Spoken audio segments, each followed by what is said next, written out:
आज हनुमान जयंती. सुरुवातच मंदिरात जाऊन बजरंगबलीचं दर्शन घेतलं. थोडी मनोमन प्रार्थना केली आणि बाबांनी दिलेला प्रसाद घेतला. मेहनतीसोबतच श्रद्धा असेल तर वाट स्वतः तयार होते.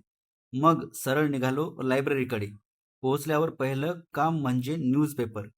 करंट अफेअर समजून घ्यायचे असतील तर न्यूजपेपर हा डेली हॅबिट असायला हवा. प्रिलिम्समध्ये डायरेक्ट फायदा होतो. मग बसलो अभ्यासाला. आज बायोलॉजी घेतलं. कालचं जे थोडं बाकी होतं ते पूर्ण केलं.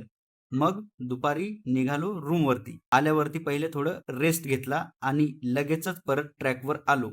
कालचे पीवायक्यू बाकी होते ते पूर्ण केले. पीवायक्यू म्हणजे एक्झामचं ॲक्च्युअल पॅटर्न. जितकं सॉल्व कराल तितकी क्लॅरिटी वाढते. मग आज जे नवीन वाचायचं होतं त्याचे नोट्स रिवाईज केले आणि घेतला लॉजिक बूस्टर. आजचे 4 चॅप्टर कंप्लीट केले.